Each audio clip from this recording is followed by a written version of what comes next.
Oke, gue mau nge-review komik lagi dan kali ini komiknya berjudul Rampek.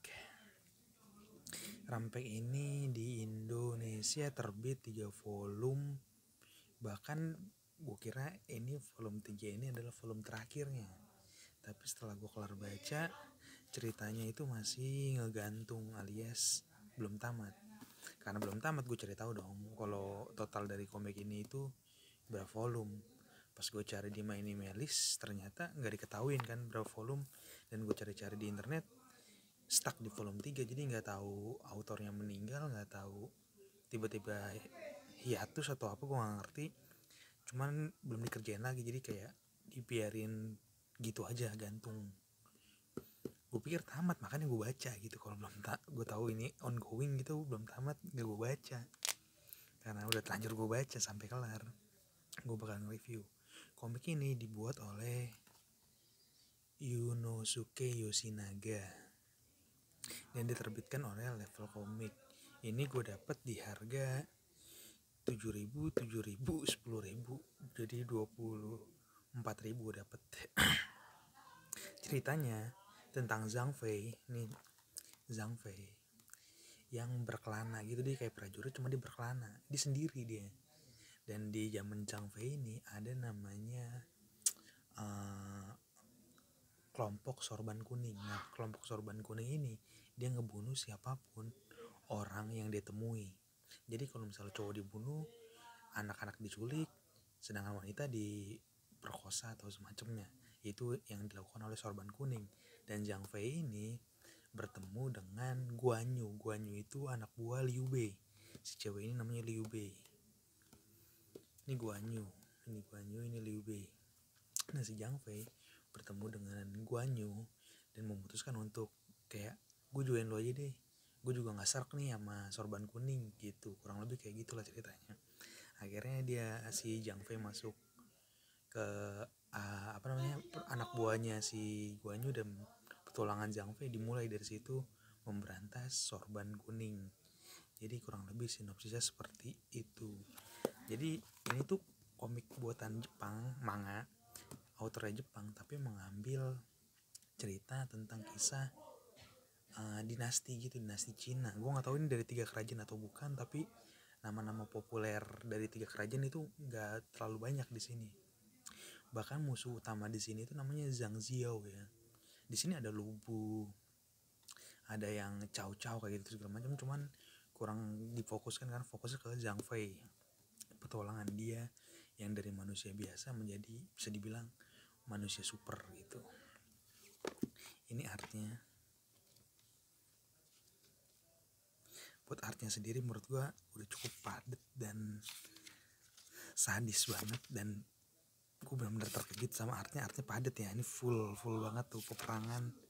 Gue suka banget cara orang Jepang mempresentasikan dinasti dengan imajinasinya. Lihat tuh, mulut orang ditebas. Jadi emang sadis banget. Jadi nggak heran kalau ini rilisnya di Level Comic ya.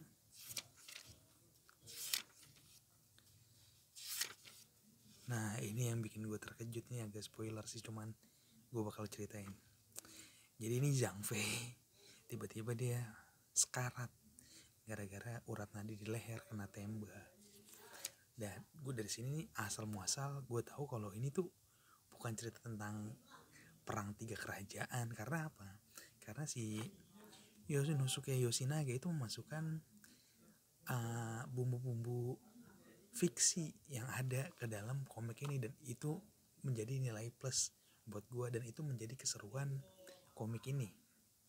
Jadi setelah disekarat ada namanya, nah ini dia nih, 3 orang, 1, 2, 3, 2 orang, dia berdua ini yang bisa ngasih kehidupan buat orang-orang yang sekarat. Namun dengan bukan kasih kehidupan sih, lebih kutukan. Jadi orang-orang yang diselamatkan sama dia, alias kayak lu udah mati terus hidup lagi gitu, bakal menghadapi peperangan terus menerus, kurang lebih kayak gitu. Dan itu yang terjadi di Zhang Fei. Cuman kalau udah mati hidup lagi, si orang ini punya apa ya istilahnya, kekuatan lebih, strength lebih. Jadi yang tadinya lu lemes nonjok pohon biasa aja. Nah kalau lu mati hidup lagi dihidupin sama mereka berdua, lu nyentuh pohon aja pohon bisa hancur. Dan itu yang terjadi kepada Zhang Fei. Nah Zhang Fei lagi mati terus dihidupin lagi sama si dua orang ini.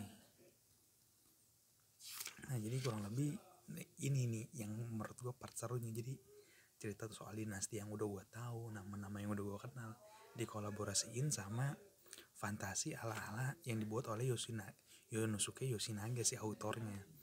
Seru, dan ternyata sepanjang cerita itu yang punya kekuatan seperti Zhang Fei bukan Zhang Fei aja, ada banyak seperti ketua sorban kuning Zhang Ziao juga punya kekuatan yang sama. Jadi kayak kalau kita tarik secara garis besar ini bukan cuma perang gitu, tapi perang orang-orang yang punya kekuatan super.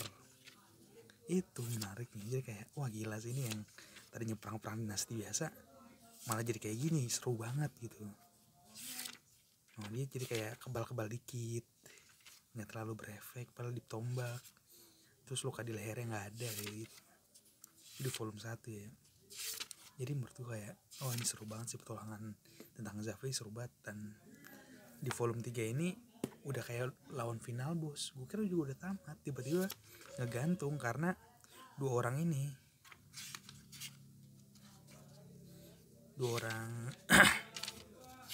yang tadi ngidupin Zhang Fei.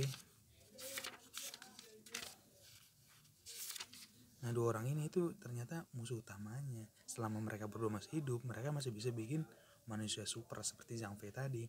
Dan kalau misalnya si Zhang Fei gak bisa ngendalin dirinya, gak ngekontrol, bakal kutukannya yang ngontrol diri Zhang Fei. Kurang lebih kayak gitu sih. Jadi kalau misalnya ini lanjut gitu volume 4, volume 5 dan seterusnya, mungkin lawannya nanti dia berdua. Yang awalnya gue pikir kayak teman, wah anjir Zhang Fei dihidupin nih gitu, kayak jadi punya kekuatan baik nih dua orang ini gitu. Ternyata enggak. Jadi rate gua buat komik ini 4 dari 5. Cuman ya problem di komik ini tuh cerita gantungnya itu. Secara petualangan gue nikmatin banget nih. Ini juga kocak banget, kayak ada orang lagi cerita sedih banget, gue lagi meresapi cerita dia yang punya keluarga, baru naik jabatan, tiba-tiba lagi ngobrol di panah palanya. Jadi kayak banyak banget momen-momen seru di ceritanya, dan sadis juga kan, gue suka. Cuma ya gitu, gantung minus itu doang. Dan rate gue seperti yang tadi gue bilang 4 dari 5 untuk komik ini. Dan gue berharap sih dilanjutin sama autornya ya. Ini bukan mandek karena diterbitin di Indonesia, bukan. Di luar negeri di Jepangnya sendiri komiknya emang di volume 3 belum lanjut lagi, entah hiatus entah atau apa, gue gak paham.